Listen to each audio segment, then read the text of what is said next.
कुल मिलाकर के जो क्लाइमेट साइंस है वो बड़ी सीधी है, आप जानती हैं, है ना।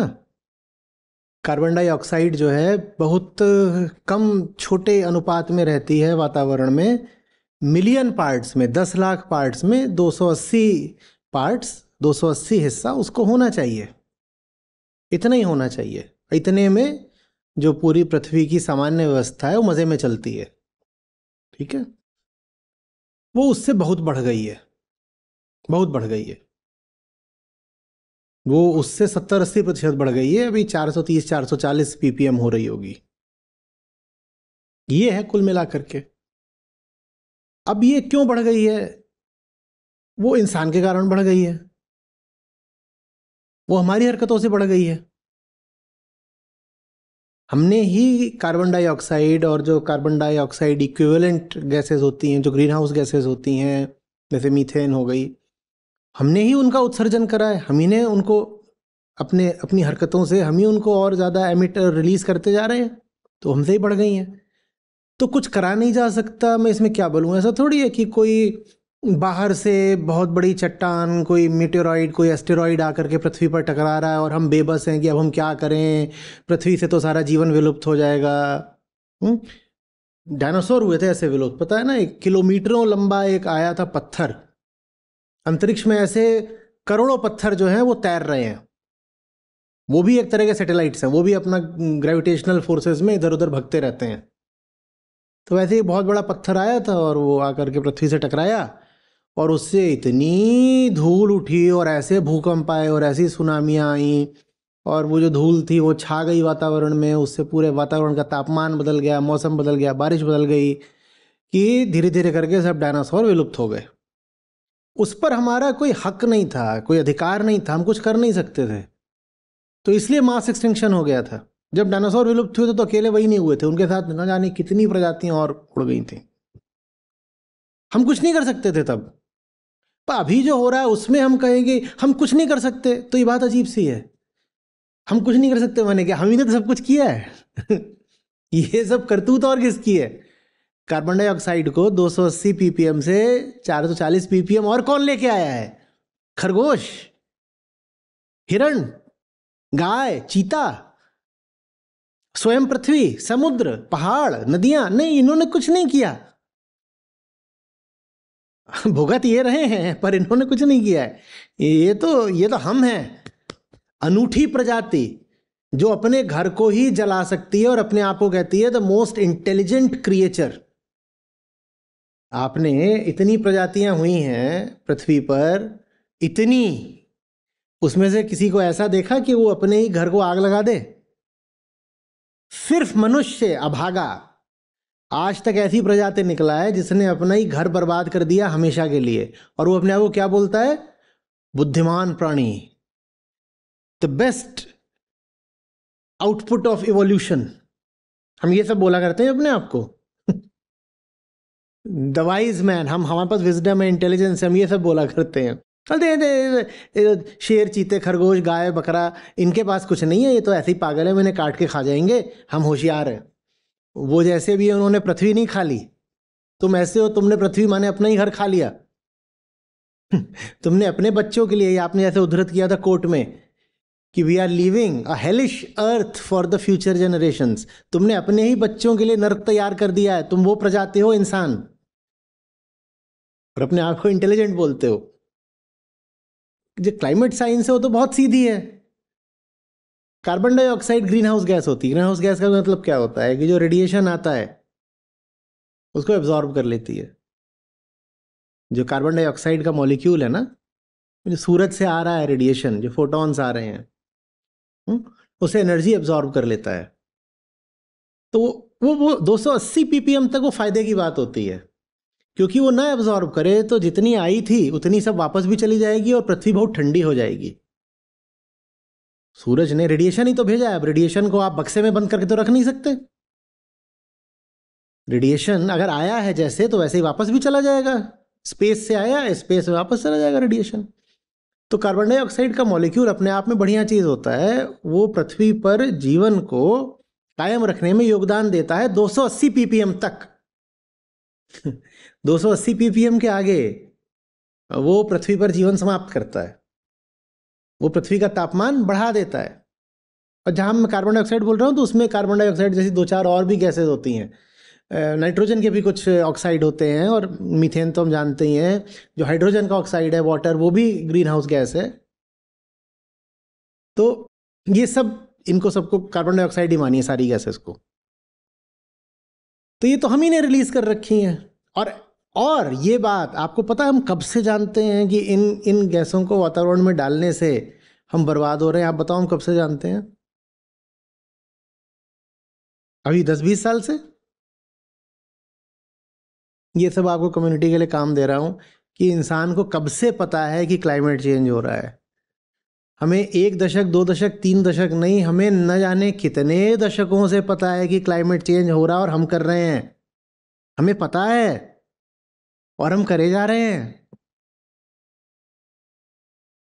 ये कोई आज की बात नहीं है कि अरे लोगों ने एसी लगा ली इसलिए क्लाइमेट चेंज हाथ से नहीं हो रहा है। बहुत कम से कम 50-70 साल पहले से हमें पता था कि ये हो रहा है। सरकारों को भी पता था, सबको पता था ये हो रहा है, हमने कुछ नहीं किया। हम कुछ करना भी नहीं चाहते। आप सोच रहे होगे कि आपका साधारण कारोबार चल रहा है, अचानक कोई गायब हो जाएगा। और वो जो गायब होगा वो व्यक्ति नहीं होगा, वो एक प्रजाति होगा, एन एंटायर स्पीशीज। बात आ रही है समझ में? तो आप एमिट कर रहे हो, आप मत एमिट करो। तो जहां तक पहुंचा है पीपीएम, हो सकता है वहीं पर रुक जाए। हालांकि वहां पर भी उसका रुकना अब मुश्किल है, क्योंकि जैसा बहुत बार आपको समझा चुका हूं कि अब फीडबैक लूप सक्रिय हो गए हैं। हम्म। और वो इरिवर्सिबल होते हैं। वो एक बार शुरू हो गए, इसका मतलब अब वो इंसान के अधिकार से बाहर के हो गए। अभी तक आप जो एमिशन करते थे उसमें यह था कि आपने फैक्ट्री लगा रखी है, उस फैक्ट्री में कार्बन डाइऑक्साइड आप निकाल रहे हो, आप फैक्ट्री बंद कर दो तो वातावरण में कार्बन डाइऑक्साइड और जानी अब बंद हो जाएगी। तो आप गुनहगार थे, लेकिन कम से कम आपके पास कुछ अधिकार थे। क्या अधिकार था? कि चाहो तो एमिशन को रोक सकते हो। लेकिन अब मामला वहां आ गया है कि वहां आप चाहो भी तो भी नहीं रोक सकते हो। समझ रहे हो ना बात को? ऐसा जैसे कि समझ लो आप कागज में आग लगाओ, बहुत सारा कागज रखा है, आप आग लगाओ। जब तक थोड़ी सी आग लगी है तब तक आपने आग लगाई, फिर आप उसको ऐसे पांव से दबा देते हो, जूते से मार देते हो, आग बुझ जाती है। पर आप इतने बेहोश हो और इतने मूर्ख हो कि आग को आप फैलने दो तो एक बिंदु आता है कि अब आग आप बुझा नहीं पाओगे, अब आग ही आग को आगे बढ़ाएगी। तो जो पूरा क्लाइमेट का साइकिल है उसमें हम वहां आ गए हैं जहां एमिशन ही एमिशन को और बढ़ाएगा। समझ में आ रही बात? जहां पर जितनी कार्बन डाइऑक्साइड पहले से ही है, वही अब और ज्यादा कार्बन डाइऑक्साइड वातावरण में खींचेगी। और जब और बढ़ेगी तो और खींचेगी, और बढ़ेगी तो और खींचेगी। तो वो जो पीपीएम कर्व है वो एकदम एक्सपोनेंशियल भी हो सकता है। उसके उदाहरण भी आपको मैं बहुत बार दे चुका हूँ। सबसे जो उसका प्रकट उदाहरण होता है वो कौन सा होता है? ग्लेशियर का होता है। कि ग्लेशियर होता है, बर्फ सफ़ेद होती है, ग्लेशियर के नीचे जो पत्थर होता है वो काला होता है। जब तक ग्लेशियर था तो सफ़ेद बर्फ पर रोशनी पड़ रही थी, तो सफ़ेद रंग जो है प्रकाश को परावर्तित कर देता है, वापस भेज देता है। ठीक है, जब वापस भेज देता है तो बर्फ पिघलती नहीं है, क्योंकि पिघलेगी तो तब ना जब आप हीट को, माने लाइट को एब्जॉर्ब करोगे। एब्जॉर्ब नहीं किया, उसको रिफ्लेक्ट कर दिया, तो बर्फ बची रहती है। पर बर्फ पिघल गई, क्यों पिघल गई? क्योंकि कार्बन डाइऑक्साइड बढ़ गई, तो टेम्परेचर बढ़ गया, तो बर्फ पिघल गई। बर्फ पिघल गई तो क्या एक्सपोज हो गया? काला पत्थर। काला पत्थर चूंकि काला है इसीलिए वो रेडिएशन को अब्जॉर्ब करता है, सोखता है। जब वो सोखेगा तो काला पत्थर गर्म हो जाएगा, जब वो गर्म हो जाएगा तो बर्फ और पिघलेगी। जब बर्फ और पिघलेगी तो काला पत्थर और एक्सपोज होगा, और एक्सपोज होगा तो और गर्म होगा, और गर्म होगा तो बर्फ और पिघलेगी। ये साइकिल होता है, ये साइकिल होता है। ये समझ आ रही बात? हम्म। और इसी तरीके से जितनी बर्फ पिघलती जा रही है, तो बर्फ के नीचे जो कार्बन डाइऑक्साइड स्टोर्ड थी, ये तो हमने पत्थर की बात की। जब हम ठंडे इलाकों की बात करते हैं तो वहाँ मिट्टी के ऊपर ही बर्फ जमा है, और उस मिट्टी में कार्बन डाइऑक्साइड स्टोर्ड है न जाने कब से। जब बर्फ पिघलती है तो वो जो एंशियंट कार्बन डाइऑक्साइड भी नहीं होती, वह मीथेन होती है, मीथेन। परमाफ्रॉस्ट के नीचे मीथेन होती है। तो वहाँ जो बहुत पुरानी मीथेन जमा थी, वो मीथेन एटमॉस्फेयर में रिलीज हो जाती है। समझ लो उस मीथेन को प्रकृति ने बंद करके रखा हुआ था, एक तरह की सीक्वेस्टरिंग थी, पर वो मीथेन अब पहुँच गई एटमॉस्फेयर में। और मीथेन का जो ग्रीन हाउस पोटेंशियल होता है वो कार्बन डाइऑक्साइड से 20 गुना होता है। तो ये तो फीडबैक लूप शुरू हो गए हैं। लेकिन फिर भी आप अगर पूछो कि हम क्या कर सकते हैं, तो हम ये कर सकते हैं कि एमिशन बंद कर दो। एमिशन, टोटल जो एमिशंस होते हैं ना हमारे, वो भी बहुत सीधा गणित है। दुनिया में जितने लोग हैं उनको गुणा कर दो हर व्यक्ति द्वारा जितना कार्बन डाइऑक्साइड उत्सर्जित किया जा रहा है। Number of people multiplied by per capita emission, बस यही करना है, तो उसे टोटल एमिशन आ जाता है। तो आपको यही करना है कि आप जो अपना अपनी जो टोटल पॉपुलेशन है उसको कम कर दो, कम होने दो। वो अपने आप कम होती है, क्योंकि लोग अपने आप धीरे धीरे वृद्ध होकर के मरते जाते हैं, तो पॉपुलेशन तो कम हो जाएगी। आपको बस और बच्चे नहीं पैदा करने हैं, पॉपुलेशन तो अपने आप कम हो जाएगी। और दूसरा होता है पर कैपिटा एमिशन, कि आप जो ज़िंदगी जी रहे हो उसमें एमिशन करना कम कर दो, तो नहीं होगा। और आपको ज़ीरो नहीं करना है एमिशन। प्रकृति में एमिशन और एब्जॉर्प्शन का एक साइकिल अपने आप चलता रहता है। हमेशा ही कार्बन डाइऑक्साइड एमिट भी हो रही होती है पृथ्वी से, और उसको एब्जॉर्ब भी कर रहे होते हैं। कौन एब्जॉर्ब कर रहा होता है? फॉरेस्ट एब्जॉर्ब करते हैं और ओशन एब्जॉर्ब करते हैं। फॉरेस्ट एब्जॉर्ब करते हैं और ओशन एब्जॉर्ब करते हैं, और बहुत जगह एब्जॉर्ब होता है। प्रिंसिपल जो उसके कार्बन डाइऑक्साइड के सिंक्स होते हैं वो ये दोनों होते हैं। तो पृथ्वी में क्षमता है, कुछ कार्बन डाइऑक्साइड अगर आप एमिट करोगे तो पृथ्वी बुरा नहीं मानेगी। आप एमिट करते रहो, पृथ्वी उसको एब्जॉर्ब करती रहेगी। पर आपने हद कर दी है, जितना पृथ्वी एब्जॉर्ब कर सकती है उससे आप कई कई कई कई कई कई कई कई कई गुना आप एमिट कर रहे हो। तो आपकी लाइफस्टाइल अगर ऐसी है कि उसमें कुछ कार्बन एमिशन है तो चल जाता है, पर जितना होना चाहिए, हाँ, जो जो औसत जीव है इस ग्रह पर, वो उससे 6 गुना ज़्यादा एमिशन कर रहा है। अब ये औसत कहते ही जो मुद्दा है वो कहीं और आ गया, मैं उधर भी आ जाता हूँ। आप पूछते हो हम क्या कर सकते हैं। हाँ बिल्कुल ठीक है कि जो पर कैपिटा इस वक्त प्लैनेट पर एमिशन है वो सस्टेनेबल लिमिट से 5-6 गुना ज़्यादा है, बिल्कुल सही बात है ये। लेकिन पर कैपिटा हमेशा एक एक डिसेप्टिव टर्म होती है, क्योंकि वहाँ हम एक एवरेज ले रहे होते हैं, और एवरेज बहुत सारी सच्चाइयाँ छुपा देता है। एवरेज क्या सच्चाई छुपा देता है? एवरेज ये सच्चाई छुपा देता है कि जैसे भारत देश है, भारत का जो per capita carbon dioxide emission है वो अभी भी सस्टेनेबल लेवल्स के अंदर अंदर है। दुनिया की 90% आबादी जो एमिशन करती है वो सस्टेनेबल लिमिट्स के अंदर अंदर है। तो आप चौंक गई? नहीं, आप नहीं चौंकी, थोड़ा चौंकिए, चौंक के दिखाइए तो आगे बढ़ें। ठीक है, आप चौंक गई, हमने मान लिया। ये कैसे हो रहा है कि दुनिया की 90% आबादी जब सस्टेनेबल लिमिट्स के अंदर अंदर कार्बन एमिशन कर रही है, तो total carbon emission sustainable limit का कई गुना कैसे हो सकता है? यानी थोड़ी अरिथमेटिक आती है वो समझ गए होंगे कैसे हो सकता है। ये जो बाकी 10% हैं, इन्होंने उपद्रव मचा रखा है, और उन 10% में भी जो टॉप 1% है वो है असली कातिल। ये इतना एमिशन कर रहे हैं, इतना एमिशन कर रहे हैं कि जो 90% साधारण जनता है दुनिया की, उस पर भारी पड़ रहे हैं।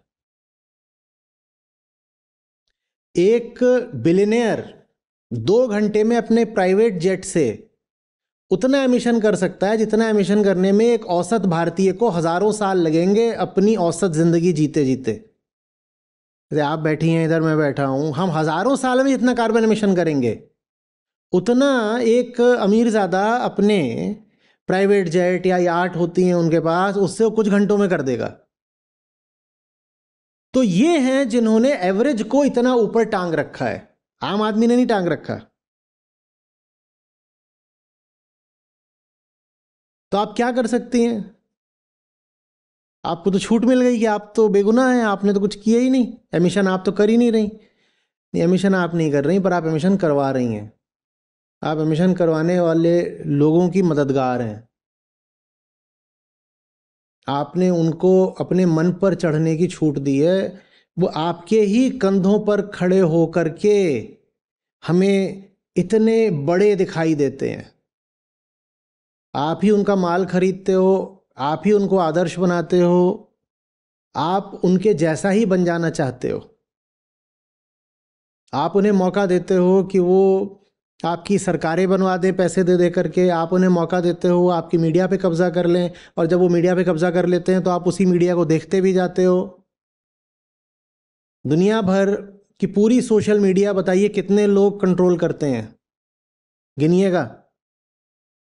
और मेन स्ट्रीम मीडिया से ज़्यादा इस समय ताकतवर है सोशल मीडिया, और पूरी सोशल मीडिया सिंगल डिजिट में लोगों के हाथों में है। सिंगल डिजिट में भी 9 नहीं, 8 नहीं, और छोटा आंकड़ा।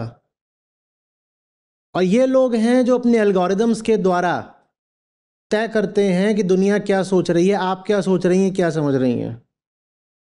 आपकी संस्था को ज्ञान की बात का प्रचार करने के लिए करोड़ों खर्च करने पड़ते हैं, क्योंकि ये लोग हैं जो दुनिया के सबसे अमीर लोग हैं।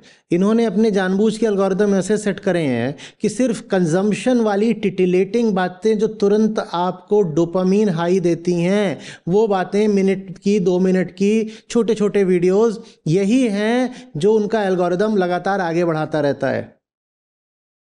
और जितना वो वहाँ पर डोपामीन और टिटिलेशन और एक्साइटमेंट और क्रेविंग और एड्रेनलिन का खेल चलता है, उतना आप शॉपिंग के लिए आतुर होते हो। जितना आप शॉपिंग करते हो उतना वो अमीर और अमीर होता है, जितना वो और अमीर होता है उतना वो और ज़्यादा कार्बन एमिशन करता है। ये साइकिल चल रहा है। कैसे तोड़े इस साइकिल को? तभी छूट सकता है जब आप देख पाओ कि आपको किन किन तरीकों से ये गुलाम बना रहे हैं। जब आप ये बस मत बोल दो कि फलानी चीज़ वायरल हो गई, पूछो वायरल हो गई, अच्छा कहाँ वायरल हुई, अच्छा इस मीडिया पर वायरल हुई, अच्छा इस मीडिया पर वायरल हुई। तो वायरल माने कैसे होता है? कुछ माने कि जो एल्गोरिदम है वो सबको बार बार दिखा रहा है ना, तभी तो वायरल है। एल्गोरिदम किसी भी चीज़ को बहुतों को दिखाना शुरू कर दे तो संभावना है कि वो वायरल हो सकता है। देखो ना कि एल्गोरिदम किस चीज़ को वायरल कराते हैं। किसी भी ढंग की चीज़ को कभी वायरल कराया किसी एल्गोरिदम ने? लोग तो ठीक है नालायक थे हमेशा से, पर नालायकों की भी श्रेणियां होती हैं। नालायकों में जो सबसे घटिया श्रेणी के नालायक थे उसको इन अमीरों ने बिल्कुल वायरल कर रखा है। गंदगी हमेशा से थी दुनिया में, पर गंदगी का जबरदस्त प्रचार हो रखा है। और यह प्रचार बहुत सुनियोजित तरीके से हो रहा है। इसी प्रचार से दुनिया की पूरी गाड़ी चल रही है, पूरी व्यवस्थाएं चल रही हैं। मैंने एक उदाहरण दिया है अभी बस सोशल मीडिया का, क्योंकि आज जो बड़े बड़े अमीर हैं उसमें से बहुत सारे ऐसे हैं जो नए नए नवेले अमीर बने हैं सोशल मीडिया के दम पर या इंटरनेट के दम पर। और इसी तरीके से हर चीज़ आपको मिलेगी। कार्बन एमिशन हम जानते हैं सबसे ज़्यादा फ्यूल, ट्रांसपोर्ट, फॉसिल फ्यूल जलाने से होता है। आपके मन में ये बात किसने डाल दी? सोचिएगा कि एक गुड लाइफ में कार बहुत बड़ी चीज होती है। सोचिएगा किसने डाली होगी? ये भावना आप लेके तो नहीं पैदा हुए थे, ये बात किसी ने आपके मन में डाली है। दुनिया का 40 से 50% कार्बन एमिशन सिर्फ 5-7 कंपनियां हैं वो मिलके कर देती हैं। और आपको क्या लग रहा है वो आपके मन में हजार तरीके से विज्ञापन के द्वारा, मास मीडिया के द्वारा, लिटरेचर को अफेक्ट करके, कल्चर को अफेक्ट करके ये बात नहीं डाल रहे होंगे कि और गाड़ियां खरीदो, और फ्यूल जलाओ, और ट्रैवल करो, यहाँ जाओ वहाँ जाओ। आपने देखा, आप एयरलाइंस में जाते हो, आप प्लेन में बैठो, वहाँ पर उनके सामने आपके एक पत्रिका, एक पुस्तिका रखी होती है, उसमें वो बता रहे होते हैं कि कौन कौन सी बहुत अच्छी पर्यटन की जगह हैं। वो आपको क्यों बता रहा है मुफ्त में कि कौन कौन सी घूमने की जगह हैं? क्योंकि जब वो आपको बताएगा तो आपके भीतर इच्छा उठेगी, जब इच्छा उठेगी तो फिर आप जा करके उसी एयरलाइन का टिकट खरीदोगे। आपको पता भी नहीं चलता कि आपकी इच्छा आपकी नहीं है, किसी और ने आपके भीतर डाली है। और आम आदमी बस इच्छाओं का पुतला ही तो है ना, बस कहता है मेरी इच्छाएं, तुम्हारी इच्छाएं नहीं है, वो अमीरों की साजिशें हैं जो उन्होंने तुम्हारे भीतर इच्छाएं बनाकर बैठा दी हैं। तुम्हारी हर इच्छा, देखना, गौर से देखना, तुम्हारी क्या कोई भी ऐसी इच्छा है जिससे किसी अमीर को लाभ ना हो रहा हो? तुम्हारी कोई ऐसी इच्छा नहीं है। और जो तुम्हारी जितनी बड़ी इच्छा होती है उतना ज्यादा कार्बन एमिशन करती है। ये भी देखना, खुद खुद जांच लेना। मेरी बड़ी से बड़ी इच्छा है, मैं बेटे का धूमधाम से ब्याह करूंगा। ये धूमधाम माने, सोचो धूमधाम माने क्या। और पैसा आ गया तो मेरी इच्छा है कि मैं डेस्टिनेशन वेडिंग करूंगा, वो और बड़ा कार्बन एमिशन है। जितना आपके भीतर भावना और इच्छा उत्तेजित की जाती है उतना ज़्यादा कार्बन एमिशन होता है, और उतना ज़्यादा किसी पूंजीपति को लाभ होता है। और ये वही पूंजीपति है जो सब कार्बन एमिशन का जिम्मेदार है।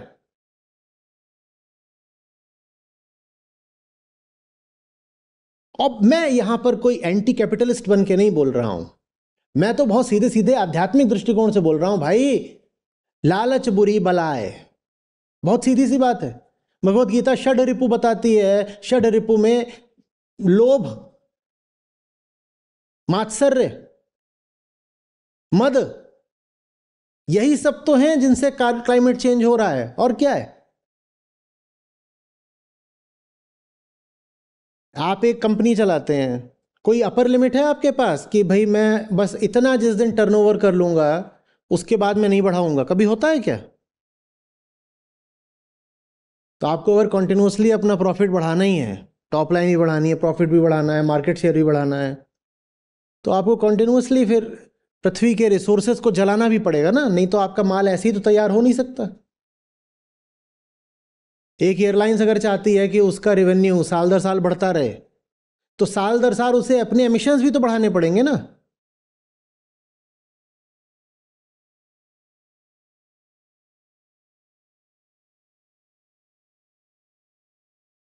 यही है क्लाइमेट चेंज।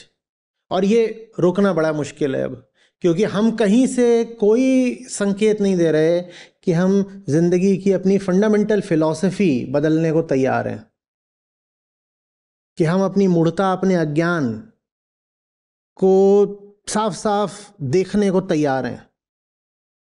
हम कह रहे हैं जैसी हमारी ज़िंदगी चली है, जैसा आज तक रहा है, जो हमारा हिसाब किताब है बिल्कुल सही है।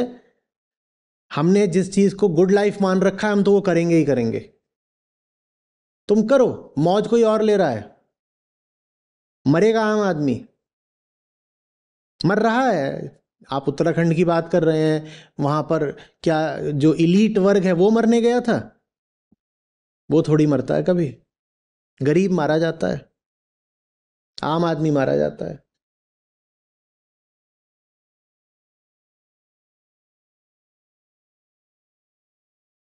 ये जिनको तुम अपना भगवान बनाए बैठे हो ना, यही काल है तुम्हारी जिंदगी का, समझो बहुत अच्छे से। और ये तो बात बहुत सीधी है। मूर्ख आदमी जिसको अपना आदर्श मानता होगा वो उसकी मूर्खता की ही तो प्रतिछवि होगा। गधा किसको आदर्श मानेगा? बड़े गधे को। और अगर बहुत बड़ा गधा है तो मालूम है वो किसको अपना आदर्श मानेगा? बाघ को। और वो बाघ के पास जाएगा, कहेगा देखिए मैं आपको अपना आदर्श मानता हूं, मैं आपके चरणों में बैठ जाता हूं, लेट जाता हूं। बाघ कहेगा अच्छे से लेट जाओ और चारों टांगे ऊपर कर लो, और बस फिर उसको ऐसे एक मारना है, खत्म गधा।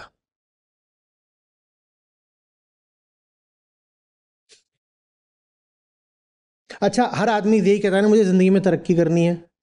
आपको भी करनी होगी, सबको करनी है। अच्छा एक बात बताओ, किसी भी तरीके से संभव है कि आप तरक्की करो, जो भी आपकी तरक्की की अभी परिभाषा है, उस परिभाषा के अंतर्गत क्या ये संभव है कि आप तरक्की करो और आपका कार्बन फुटप्रिंट ना बढ़े?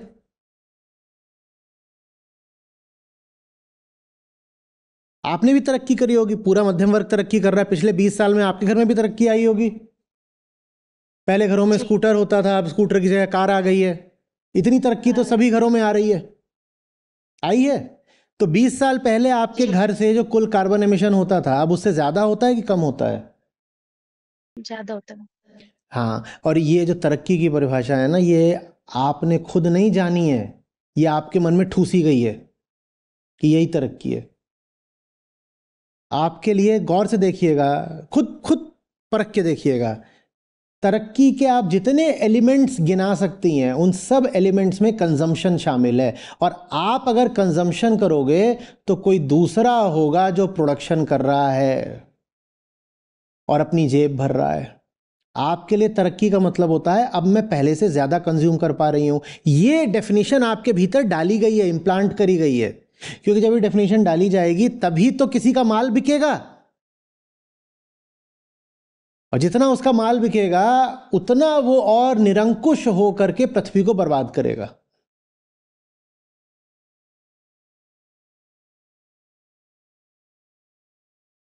क्या हम तरक्की की कोई वैकल्पिक परिभाषा ला सकते हैं? ये प्रश्न है। अगर आप ला पाए समय रहते तो शायद थोड़ा बहुत कुछ बच जाए इस पृथ्वी पर। हम वही प्रयास कर रहे हैं, आपकी संस्था वही प्रयास कर रही है कि आपको बता पाएं कि आपके लिए तरक्की की असली परिभाषा क्या है। मछली के लिए तरक्की की परिभाषा ये नहीं हो सकती कि उसको रेगिस्तान में बहुत बड़ा महल बना के दे दिया गया। नहीं, मछली के लिए तरक्की की परिभाषा हो सकती कि उसको पहाड़ों पर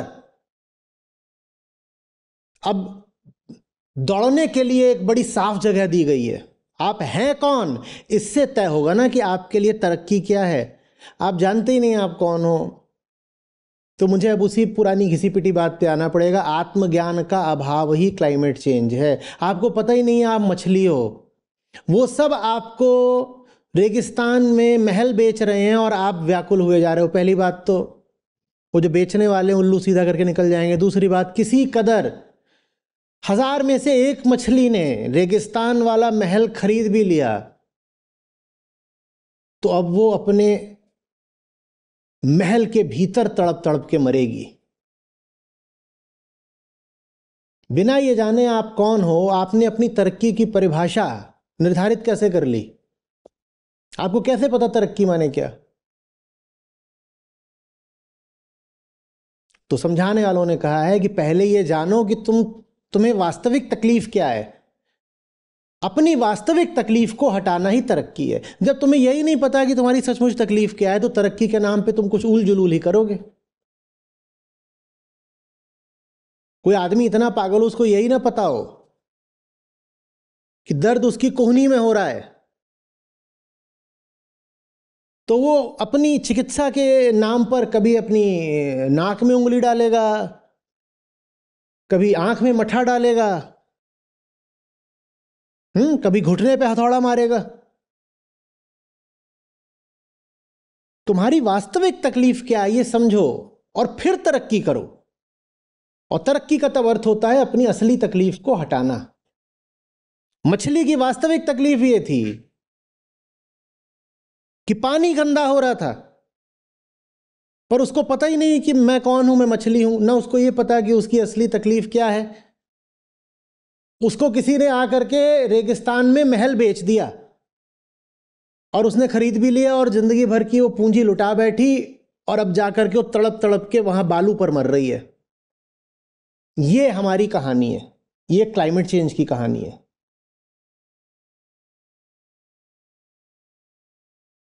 आप एक बार जान जाओ ना आपकी वास्तविक तकलीफ क्या है, पूरी दुनिया बदल जाएगी। उसके बाद कोई वोट मांगने आएगा, आप सबसे पहले पूछोगे मैनिफेस्टो दिखाओ, मैनिफेस्टो दिखाओ, इसमें कहां है क्लाइमेट एक्शन? और ये तुम क्या कर रहे हो? तुम्हारे मैनिफेस्टो में तो लिखा है कि इतने लाख हेक्टेयर जंगल और काट देंगे। ये तुम क्या कर रहे हो? क्या करे जा रहे हो दुनिया में?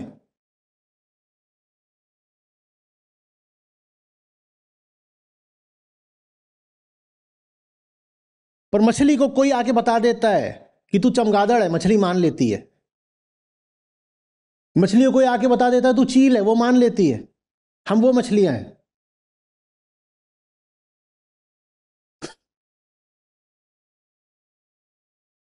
और मछली को बता दिया गया तू चील है और सांप तेरा दुश्मन है, जाके सांप का शिकार कर। अब मछली चली है वहां पे वो खेत में जाके सांप का शिकार करने। उसके लिए जिंदगी में यही सबसे बड़ी अब वरीयता हो गई है कि सांप का शिकार करना है। मैं तो चील हूं, सांप मेरा दुश्मन है। तुम वो हो ही नहीं जो तुम अपने आप को मान रहे हो, जो तुम्हें बता दिया गया है कि तुम हो, तुम वो नहीं हो। तुम अपनी असली तकलीफ समझो। तो क्या कुछ हो सकता है? पता नहीं। हम कर रहे हैं कुछ करने की कोशिश। अब कुछ हो सकता है कि नहीं हो सकता है, वो आपके सहयोग पर है। जो हो सकता है वो मुझे तो साफ साफ पता है कि क्या है जो करा जा सकता है, और क्या है वो एकमात्र चीज क्या है जो करने से क्लाइमेट चेंज को रोका जा सकता है। मैं उसको जानता हूं। ऑपरेशन 2030 उसी का नाम है। अपने दम पे जितना कर सकता हूं कर भी रहा हूं। मुझे भीतर अपनी ये ग्लानि नहीं रहेगी कि मैं जानता था और फिर भी जाने हुए को मैंने जिया नहीं। तो मैं उस अर्थ में तो संतुष्ट होके ही मरूंगा। लेकिन हम कुछ सार्थक बड़ा काम जमीन पर कर पाएंगे कि नहीं कर पाएंगे, वो मुझ पर नहीं निर्भर करता, वो आप पर निर्भर करता है। जब तक आपने ठान ही रखा है कि चील कौवे ही आपके आदर्श होंगे, तब तक आप मेरे साथ नहीं खड़े हो पाओगे।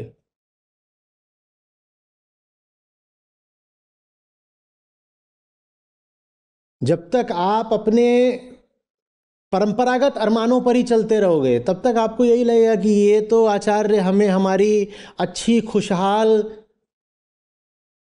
सपनौती जिंदगी से वंचित कर रहा है। आप समझ ही नहीं पाओगे कि आपके सपने आपके हैं ही नहीं।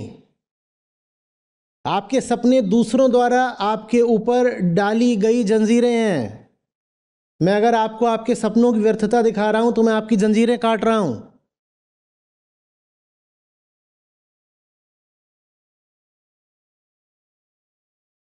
बड़ा बुरा सा लगता है ना ये मानने में कि मेरी एक एक मान्यता उधार की है। और उधार में भी देखो थोड़ी तो चेतना होती है ना। एक आदमी उधार लेने जाता है तो थोड़ा होशोहवास रखता है, तभी उधार मांगता है। हमारी मान्यताएं उधार की भी नहीं है। हमारी मान्यताएं ऐसी हैं जैसे चोरी छुपे आपको बेहोश करके आपके भीतर कुछ फिट कर दिया गया हो। ये सब तो जानते ही हो। होता है कहीं अस्पतालों में खबर आ जाती है एक आदमी था, उसको ले जा करके बेहोश कर दिया, धोखे से उसकी किडनी निकाल ली। और बड़ा बुरा लगता है। मान्यता उससे मिलती जुलती पर और घातक चीज है। वहां पर आपको चोरी से बेहोश करके आपके भीतर कुछ अतिरिक्त लगा दिया जाता है, कुछ फिट कर दिया जाता है। और कोई आपकी किडनी निकाल ले, ये कम घातक बात है। आपकी बेहोशी में कोई आपके भीतर मान्यता इंप्लांट कर दे, आरोपित कर दे, वो ज्यादा खतरनाक बात है। पर चूंकि वो काम आपकी बेहोशी में हुआ है तो आप मानते ही नहीं कि आपके सपने, आपके आदर्श, ये सब नकली है। आप लगे हुए हो कि नहीं कुछ तो हम ठीक ही बोल रहे होंगे ना, कुछ तो हम ठीक ही बोल रहे होंगे ना। अरे तथ्य देखो, तुम्हारे चारों ओर पृथ्वी जल रही है। तुम आखिरी पीढ़ी हो शायद, जो मौसमों को कुछ कुछ अभी भी सामान्य देख पा रही है। हम आप जो बच्चे पैदा कर रहे हो, जब तक वो जवान होंगे आप उनको बताओगे कि मौसम ऐसे होते थे, ऐसे होते थे, उनको नहीं समझ में आएगा। पूरी पृथ्वी मिलकर के आपको दनादन प्रमाण दे रही है कि तुम बहुत गलत जी रहे हो, तुम्हारी सारी मान्यताएं, धारणाएं सब झूठी हैं और तुम्हारे सपने खोखले हैं। पूरी पृथ्वी आपको प्रमाण दे रही है, पर फिर भी आप मानने को तैयार नहीं हो। अब मैं क्या करूं? मैं जबरदस्ती मनवाऊं? मैं क्या करूं? भाई आपका जो मन है ना, वो आपकी टेरिटरी है, होना भी चाहिए। और वहां आपने भर रखी है गंदगी। मन में गंदगी भर रखी है। मन को घर मानो, घर में गंदगी भर रखी है और उससे आपका बड़ा नुकसान हो रहा है। लेकिन घर तो आपका है, मैं कैसे साफ करूं? मैं बाहर खड़ा होकर चिल्ला रहा हूं कि अपना घर साफ कर लो, पर आप साफ नहीं करते। तो फिर आपको मालूम है मैं क्या करता हूं? मैं रातों को चोरी छुपे सेंध लगा करके आपके घरों में घुसता हूं आपकी सफाई करने के लिए, और फिर मैं चोर कहलाता हूं। कहा जाता है ये जबरदस्ती आ गया, बिना अनुमति के हमारे घर में बर्गलरी करी है, he has broken in, इसने सेंध लगाई है। क्या, क्यों सेंध लगाई है? कुछ चुराने के लिए या सफाई करने के लिए? कूड़ा भरा है तुम्हारे घरों में, वहां से मैं चुरा के क्या ले जाऊंगा? और मुझे नहीं आना किसी और की गंदगी साफ करने, मैं तो बात कर रहा हूं कि सुन लो बात, और बात में कोई कमी हो तो बता दो। तुम्हारे हित की बात कर रहा हूं, पर तुम्हें मानना नहीं। तुम कह रहे हो ये सब कूड़ा करकट जो है ये तो संपदा है हमारी। देखो, मेरे तो कोई आने वाली पीढ़ी है नहीं अपनी व्यक्तिगत, पर तुम्हें तो जवाब देना होगा अपने बेटे बेटियों और पोते पोतियों को, और जवाब देने लायक तुम्हारा चेहरा बचेगा नहीं।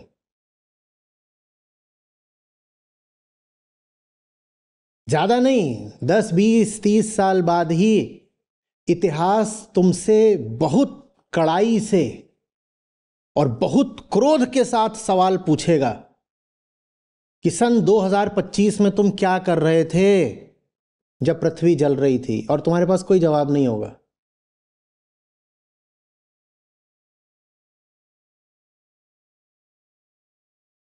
तुम कहोगे हम तो अपने आदर्शों की पूजा कर रहे थे। बाबा जी, नेताजी, सेठ जी, यही है त्रिपुटी, यही जिम्मेदार है।